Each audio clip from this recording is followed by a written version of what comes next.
මටත් ළමයි ඉන්නවා කරු නියෝජක කතානායකතුමනි. අපි විශ්වාස කරන මධ්‍යමයේ නතර වෙන්න ඕනේ. නවත්තන්න ඕනේ. අපි එදා ක්‍රීඩාව ප්‍රවර්ධනය කරේ සංස්කෘතියට කලාවට දරුවෝ ගෙනාවේ මතෙන් ඈත් කරන්න. හැබැයි ඒකටත් ඔබතුමාලා බැන්නා. බේබිලා රේස් පදිනවා කිව්වා ඒ කාලේ. තවදුරටත් යම්කිසි පුරවැසියෙක් තමන්ගේ ආරක්ෂාව ඉල්ලලා පොලිස්පතිවරයාට ලිඛිතව දැනුම් දුන්නම ඒ ලිඛිතව දැනුම් දීපු කාරණේ මගහරිනවා නම් ඒක න ක්‍රියාත්මක වෙන්නේ නැත්නම් කරු නියෝජක කතානායකතුමනි. ආයේ ඔබ තමුන්නාසේලාගේ ආරක්ෂාව ගැන රටේ පුරවැසියෙක් ආරක්ෂාව ගැන කරු ඇමතුමා මොකද්ද අපිට කතා කරන්න තියෙන්නේ? පාර්ලිමේන්තුවේ දෙපැත්තට වෙලා කට්ටියට බැන ගන්න ලේසි. ඔබතුමාලා දැන්වත් තේරුම් ගන්න. ඔබතුමාලට අපිට ඇඟිල්ල දික් කරන්නත් ලේසි. හැබැයි ලසන්ත සභාපතිවරයා ලිඛිතව පොලිස්පතිවරයාට දන්වලා දෙනවා තමන්ගේ ජීවිත ආරක්ෂාව ගැන. ඔබතුමාලා ක්‍රියාත්මක වුණේ නැහැ. ඇයි ඒ? ඇහුවම මෙතන කලබල වෙලා මරණ වාර්තා වෙන්නක් කලින් මරණවද නැද්ද කියලා දැනගන්න කලින් මෙතන ඇවිල්ලා නැගිටලා කියනවා නෑ මොහුට නඩු තියෙනවා. ඉතින් ඒ කාරණේ නෙවෙයි මෙතන ප්‍රශ්නේ. ගෞරව ඇමතුමා. මේ ඔබතුමා එක්ක දෙන ප්‍රශ්නක නෙවෙයි මම මේ කියන්නේ අවංකව මේ කියන්නේ. අපි යථාර්ථය තේරුම් ගන්න ඕනේ නියෝජක කතානායකතුමනි. අධිකරණ භූමිය ඇතුළට ගිහිල්ලා නඩුකාරවරිය ඉදිරිපිට ඝාතනය කරන පුද්ගලෙක්ව අධිකරණය ඇතුළේ ප්‍රාදේශ සභාවක සභාපතිවරයෙක් ඔහුගේ ඉතිහාසය පිළිබඳව ඔහුගේ ක්‍රියාකාරකම් ඔබතුමාලා වෙනම ගණනදෙනු කරගන්න. හැබැයි ඒ පුද්ගලයාව ඝාතනය කරනවා මහජන දිනේ වාඩිලා ඉද්දී. මහජන දිනේ. අපි කියන්නම්කෝ වෙලාවම කවුද කෝල් කරේ කියලා.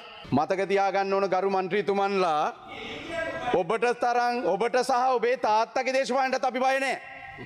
හරිද? අපි ඔබ වගේම ඔබේ තාත්තගේ දේශපාලනටත් බය නැහැ. අපි ඒව සියල්ල පරද්දලා තමයි ජාතික ජනබලයේ ආණ්ඩුව හදලා තියෙන්නේ. ඒ නිසා සද්ද දාලා මේව යට කරන්න බෑ. මේ අපරාධකාරයෝ බය වෙලා තියෙන්නේ. අපරාධකාරයෝ කලබල වෙලා තියෙනවා. ඒ නිසා මැර දේශපාලනය කරපු මහත්තුරු අපට ඇවිල්ලා වැදි බණ දේශනා කරනවා. ඒ නිසා මහත්යෝ කණ්ණාඩියක් ඉස්සරහට ගිහිල්ලා Taman දිහා බලන්න මේ මැර දේශපාලනය නඩත්තු කරපු මිනිස්සු විදියට. මේ අපි බලය අරගෙන අවුරුද්දයි. හැබැයි මේ බලය ගතපු අවුරුද්ද ඇතුලේ අපි ආණ්ඩුවක් විදියට මේ පිළිබඳ විධිමත් සැලැස්මක් යටතේ නීති ක්‍රියාත්මක කරමින් ඉන්නවා. හැබැයි ඉතිහාසය ඇතුලේ එහෙම තිබුණේ නෑ. සමහර රාජ්‍ය නායකයෝ අපරාධකාරයන්ගේ කරට උඩින් අත දාගත්තා. සමහර රාජ්‍ය නායකයෝ කුඩු බිස්නස් කරපු දේශපාලච්චෝ රැකගත්තා, වැළඳගත්තා. එහෙම තමයි සමාජයට දුන්නු පණිවිඩය. තමන්ගේ ප්‍රධාන ආරක්ෂකයා බවට පත් කරගත්තේ පාතාලේ. ඒක ඉතිහාසය ඕන තරම් තියෙනවා නම්. හැබැයි කතා කරන මහත්තුරු මේ මාස 10 ආණ්ඩුවට විවේචන එල්ල කරන්න කලින් තමන්ගේ හෘද සාක්ෂිය බලන්න. තමන්ගේ අප්පලා තමන් පාලනය කරපු කාලය ඇතුලේ මේ රටට මූණ දෙන්න වෙච්ච අර්බුදය පිළිබඳ. ඔය කතා කරන මහත්තුරුන්ගේ ආණ්ඩුව තියෙන කාලේ හම්බන්තොට දිස්ත්‍රික්කයේ හිටියා එම්.කේ. රංජිත් කියලා පළාත් සභා ඇමති කෙනෙක්. අධ්‍යාරක්ෂිත කලාපෙදී මරලා දැම්මා. ඔය කතා කරන මහත්තුරු හිටියා ඒක ඇමතිවරු විදියට. ආරක්ෂාව තිබුණේ එතන. අපි පිළිගන්නවා. සභාපතිවරයාගේ ඝාතනය අපි කවුරුවත් අනුමත කරන්නේ නැහැ. ඒකට බලපාපු කරුණාකාරණා තියෙන්න පුළුවන්. ඒක පොලිසිය දෙපාර්තමේන්තුව පැත්තෙන් අපි අහගමු. හැබැයි මේ සමාජයේ මෙතෙන්ට ගෙනාවේ විපක්ෂ ඉන්න ගොඩක් මහත්තුරු. මැරකම නැහැ කියලා කිව්වට මැරකම නැති වුණේ 20යි 24 සැප්තැම්බර් 21 පස්සේ. මතක තියාගන්න ඕන. ප්‍රාදේශ සභා ඡන්දයක් දින්නට පස්සේ පළාත් සභා ඡන්දයක් දින්නට පස්සේ දිස්ත්‍රික්ක ඇතුලේ මැර දේශපාලනය කරා. අපි මහත්තුරුන්ට කියනවා බංකුවක් අරගෙන එන්න කියලා කියනවනේ කතාවක්. පැය 24න් ප්‍රශ්න විසඳුම එකක් ගැන කතා කරනවා. ওই විපක්ෂ මහත්තුරුන්ට අපි මතක් කරනවා අපි පැය 24න් මේ සමාජය සෝදලා පිරිසිදු කළා මැර දේශපාලනය අපේ ලාංකීය භූමිය ඇතුලේ නැති කළා තියෙනවා. අපි අහන ගමේ ප්‍රාදේශ සභාවේ മന്ത്രിවරු, ගමේ සංවිධායකයෝ, ගමේ හිටපු තරුණයන්ට ඉහළින් අතෝසවන්න පුළුවන් කිසිදු දේශපාලඥයෙක් මේ සමාජය ඇතුලේ දැන් නැහැ. අපි ඒ සියල්ල යට කළා මර්ධනය කළා තියෙනවා. ඒක ප්‍රජාතන්ත්‍රවාදීව අපි කරේ. ආදර්ශයෙන් ජීවිත අත්දැකීම් ඇතුලේ. අපි මැර දේශපාලනය ක්‍රියාත්මක කරේ නැහැ. මේ ආණ්ඩුවට චෝදනා කරමින් මේ අපරාධ රැල්ල දැන් වැඩි වෙලා තියෙන්නේ කියලා. විපක්ෂයේ മന്ത്രിවරයෙක්ගේ මාමණ්ඩි ඝාතනය කරන ගාල්ලේදී ඔහුට මට ගහන්න කියනව නෙමෙයි. හැබැයි පොලිස් වාර්තා අරගෙන බැලුවට පස්සේ ඔහුට සම්බන්ධතා තියෙන අපරාධ කල්ලිත් එක්ක කුඩු ජාවාරම් එක්ක. එහෙම අය මේ ඉන්නේ. විපක්ෂයට අපි යෝජනා කරනවා. විපක්ෂයේ മന്ത്രിවරු ප්‍රාදේශ සභාව වෙන්න පුළුවන් වෙනත් දේශපාලන යාන්ත්‍රණය ඇතුලේ ඉන්න කුඩු බිස්නස් කරන අපරාධකාරීන්ට කියන්නේ ඒව නවත්තන්න. ඔය කතා කරන මහත්තුරු ඇතුලේ ඒ පක්ෂවල තවම ඉන්නවා. ඒ අය තමයි සංවිධානත්ව සැලසුම් කරලා කරන්නේ. අපි දන්නේ නැහැ විපක්ෂයේ මේක මෙහෙවනවද කියලා. අපි හොයන්න ඕන. කාලසටහනකට නම් වෙඩි තියන්නේ. කාලසටහනකට නම් මිනිස්සු මරන්නේ. දවසේ වෙඩිල්ල කියන මාතෘකාව නම් එන්නේ. ඒ සියලු දේ ඇතුලේ විපක්ෂයේ සැලසුම් තියනවාද කියලා අපි හොයන්න ඕන. මොකද මේ හැම දෙයකම අපරාධකාරී විදිහට අත්අඩංගුවට ගන්න විපක්ෂي. විපක්ෂේ කලබල වෙන්න ඕනේ නැහැ. විපක්ෂයේ හැම മന്ത്രിවරට මේ චෝදනා නැහැ. හැබැයි තම තමන්ගේ පක්ෂ සුද්ධ කරගන්න ඕන. මේ අපරාධකාරීන්ගෙන් පිරිච්ච පක්ෂ වෙනුවට ඔබේ පක්ෂ නියෝජන කරන ගම්වල ඇත්ත කොල්ලෝ ඉන්නවනේ. එයාට අවස්ථාව නැහෙනේ. මිද්දෙනියේ කුඩුත් එක්ක අපරාධකාරයෝ රංචුවක් අත්තරංගට ගත්තා. ඒ සියලු දෙනාම විපක්ෂයේ පක්ෂ නියෝජනය කරන අය. ඒක මඩක් නෙමෙයි. මගේ දිස්ත්‍රික්කේ මෙතන ඉන්න අපේ മന്ത്രിවරු දෙන්නෙක් හම්බන්තොට මං ඉදිරිපිට ඒ දෙන්නගේ හෘද සාක්ෂියට ඇහුවොත් ඒ සියලු දෙනා ඒ ජාවාරම් ඒ අපරාධ වලට සම්බන්ධ වෙලා ඉන්න වගේම ඒ පක්ෂවල සංවිධායකයෝ. ඒතකොට කරන්න තියෙන්නේ මේ රට මේ පාර්ලිමේන්තුවට ඇවිල්ලා ආණ්ඩුවට අපි සහාය දෙනවා මේක මර්ධනය කරන්න කියන වගේම තමන්ගේ පක්ෂේ ගෝලයින්ට කියන්න මේ අපරාධ වලින් උඹලා ඈත් වෙන්න. හරි? උඹලා නීති ඉස්සරහට ගිහිල්ලා මේක නිවැරදි කරගනින් කියලා ඉල්ලීම කරන්න. එහෙම කරන්නේ නැතුව ඒක නඩත්තු කරන ගමන් මේ ආණ්ඩුවට විවේචනය කරන්න එපා. ආණ්ඩුව නීතිය ක්‍රියාත්මක කරමින් තියෙනවා. ඒ සම්බන්ධයෙන් ඔබ කලබල විය යුතු නෑ. කරු නියෝජ්‍ය කාර්ක සභාපතිතුමනි, කතානායකතුමනි, මේක අපරාධයක්. අපේ රටේ වසරින් වසර කුඩු සම්බන්ධයෙන් අත්අඩංගුවට ගැනීම වැඩි වෙලා තියෙනවා. අයිස් සම්බන්ධයෙන් අත්අඩංගුවට ගැනීම වැඩි වෙලා තියෙනවා. එතකොට මේක ව්‍යාපාරයක් විදිහට පවත්වාගෙන යන්න මේ පැවති පාලකයෝ ඔවුන්ට උදව් කරලා තියෙනවා. සාමාන්‍යයෙන් ගත්තොත් මේ වගේ අපරාධ මේ වගේ ජාවාරම් කරන්න බෑ පවතින ආණ්ඩුවක උදව් නැතුව. ඉතිහාසයේ පුරාම මේක කරලා තියෙනවා. හැබැයි මතක තියාගන්න ඕන ගරු විපක්ෂයේ മന്ത്രിවරු මේ අපරාධවලට මේ කුඩු ජාවාරමට උදව් නොකරන ආණ්ඩුවක් හදලා තියෙනවා. ඒ ආණ්ඩුව වෙන මොකවත් නෙමේ 20යි 24 හදපු ජාතික ජනබලවේගයේ ආණ්ඩුව කියන පණිවිඩය ඒක මතක තියාගන්න ඕන. අපි උදව් කරන්නේ අපි කිසිවෙක් සමග සම්බන්ධ ගන්නෑ. එහෙනම් අපි මේක පාලනය කරන්න මර්ධනය කරන්න අපි කටයුතු කරමින් ඉන්නවා. ඒකත් එක්ක අත්වල බැඳ ගන්න. ඒකත් එක්ක අත්වල බැඳ ගන්න. මේක ඛේදවාචකයක්. අවුරුදු 14ට අඩු දරුවෝ අයිස් ගහන තැනටපත් වෙලා තියෙනවා.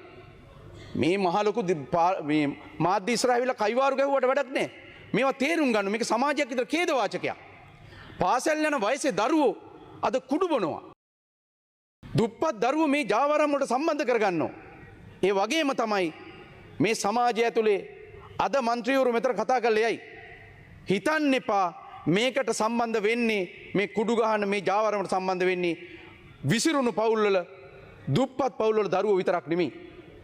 අද විවිධ තරම්වල පවුල්වල දරුවෝ මේ කුඩු බොන තත්ත්වයට සහ මේ බිස්නස් එකත් එක්ක සම්බන්ධ වෙලා තියෙනවා. ඒ නිසා මේක ඛේදවාචකයක්. මේක සමස්ත පුරවැසියා අත්වල බැඳගෙන විසඳාගත යුතු ප්‍රශ්නයක්. මේ ප්‍රශ්නේ අපේ පක්ෂයට විතරක් අදාළ එකක් නෙමෙයි. අපේ පක්ෂයට විතරක් අදාළ එකක් නෙමෙයි.